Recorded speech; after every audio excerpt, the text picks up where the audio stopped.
Hello guys, good evening प्रजर। आज मैं आपसे बातचीत करना चाहती हूँ आज रात की प्रार्थना में। और आज मैं आपसे बातचीत करना चाहती हूँ कि अपने से कई भाई बहन कहते हैं कि ये दुख मेरे साथ ही क्यों बने रहता है, ये समस्याएं मेरे साथ ही क्यों बने रहता है, ये परेशानियाँ मेरे साथ ही क्यों बने रहता है। ऐसा सोच के जो है वे बहुत ज़्यादा दुखी होने लगते हैं और अपने आप को बहुत ज़्यादा दुखी करते हैं, निराश हो जाते हैं, परेशान हो जाते हैं। वो सोचने लगते हैं कि मेरे परिवार में ये बीमारी क्यों आ गई है, मेरे परिवार में ये सब प्रॉब्लम क्यों आती है। लेकिन आज रात की प्रार्थना में मैं आपको शेयर करना चाहती हूँ, दुख का आना आपको जो है बहुत ही ज़रूरी है। दुख आपको व्यक्ति के धैर्य की परीक्षा लेता है, और जबकि सुख व्यक्ति के अहंकार की दोनों परीक्षाओं में जो व्यक्ति पास हो जाता है वही जो है सच्चा कहलाता है गाइस। वही व्यक्ति जो है दुख और सुख में जो उन परीक्षा में पास हो जाता है वही सच्चा व्यक्ति कहलाता है। वही सच्चा जो है कहलाता है, जो दोनों सुख या दुख दोनों में जब चलता है, उन परीक्षाओं से जब निकलता है, तो परमेश्वर उसी को जो है सबसे अच्छा व्यक्ति मानते हैं। और वही व्यक्ति जो है सच्चा होता है, वही जो है मसीह कहलाता है, वही सच्चा मसीह कहलाता है।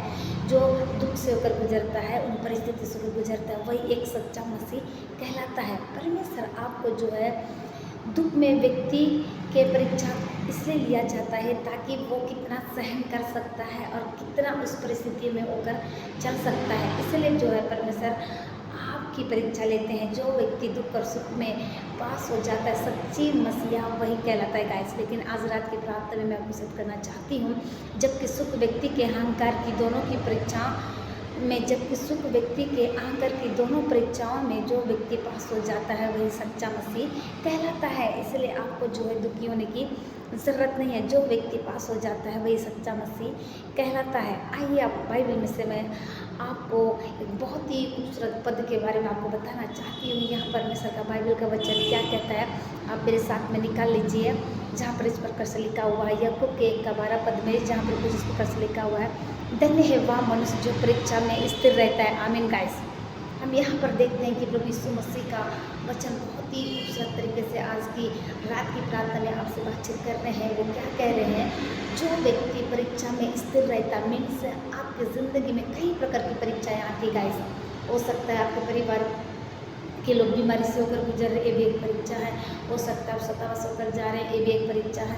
हो सकता है जहाँ आप जॉब करते हैं वहाँ आपके साथ विरोध हो रहा है, वो भी एक परीक्षा है। कई प्रकार की प्रॉब्लम से होकर जब आप गुजरते हैं, तो परमेश्वर कहते हैं कि जो व्यक्ति परीक्षा में स्थिर रहता है, मीन्स उस विपत्ति में जो है आते देखकर जो है हमको डरना नहीं है, उसके लिए हमको प्रार्थना करते रहना है। तब जो है परमेश्वर कहते हैं कि क्या कहते हैं, धन्य है वह मनुष्य जो परीक्षा में स्थिर रहता है। आमीन गाइस। यहाँ पर यीशु मसीह का वचन बहुत खूबसूरत तरीके से आपसे बातचीत कर रहे हैं। वो क्या कहते हैं कि यीशु मसीह यहाँ कहते हैं कि जो व्यक्ति परीक्षा में स्थिर रहता है, चाहे वो बीमारी हो, चाहे वो कोई परेशानी हो, चाहे वो सतावा हो, या कोई आपके परिवार में कोई बीमारी से कोई गुजर रहा है, या आपके जॉब के क्षेत्र में कोई प्रॉब्लम हो, उनमें भी जब आप स्थिर रहेंगे प्रार्थना में, तो परमेश्वर कहते हैं कि जो व्यक्ति स्थिर रहता है, धन्य है वह मनुष्य जो परीक्षा के समय स्थिर रहता है। मीन्स आपको जब परीक्षा आती है तो हमको इधर उधर जाने की ज़रूरत नहीं है, इधर उधर रास्ता अपनाने की ज़रूरत नहीं है। हमको केवल और केवल परमेश्वर की ओर ताकना है और परमेश्वर की ओर अपनी आंखों को उठाना है। या फिर किसी अन्य कारणों से आप बहुत ज़्यादा परेशान हैं, फिर आप उस परीक्षा में कैसे स्थिर रह सकेंगे।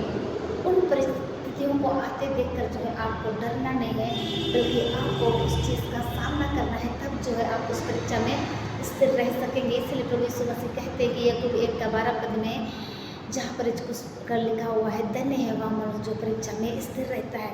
कई प्रकार की परीक्षाओं में भी जो है आपको स्थिर रहने की ज़रूरत है। इसलिए यीशु मसीह कहते हैं कि धन्य है वह मनुष्य जो कई प्रकार की परीक्षाओं में स्थिर रहता है।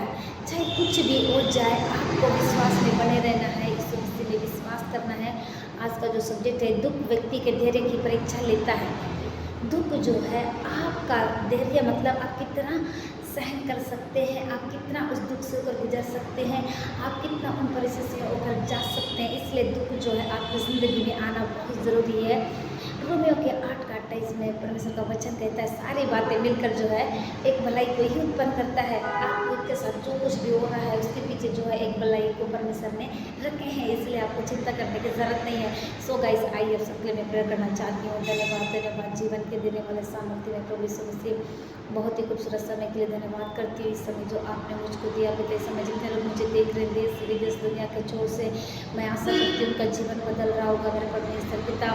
किसी का प्रेयर लाइफ बहुत दूर है, कोई प्रार्थना कोई आपसे बहुत दूर हो गए पिता, उन्हें वापस लाइए, फिर से बनाइए। कोई पाप में लिप्त है, कोई कई प्रकार के गंदे कामों में लिप्त है, बिल्कुल से उससे बाहर निकालिए। कोई परीक्षा की तैयारी कर रहा है, अच्छे इंटरव्यू जाने के लिए सहायता करिए पिता। कोई एग्जाम देने की तैयारी करेगा, अच्छे एग्जाम जाने के लिए सहायता करिए। कोई में कोई प्रेयर लाइफ को बनाना चाहता है पिता, उनकी सहायता करिए। कई लोग कई प्रकार की बीमारी में परेशान है, तकलीफ में प्रभु उनकी सहायता करिए। हर एक छोटे बच्चे, नौजवान, बुजुर्ग बीमार है पिता, उनको क्षमा कीजिए, छुटकारे को दीजिए।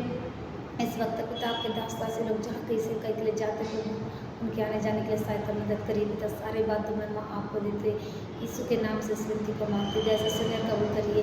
इस वक्त मैं और मेरा घराना मिलकर आपकी सेवा करने वाले हो सके पिता। सारी बातों में माँ आपको देते यीशु के नाम से इस विनती को मांगते, जैसे सुन और कबूल करिए। आमीन।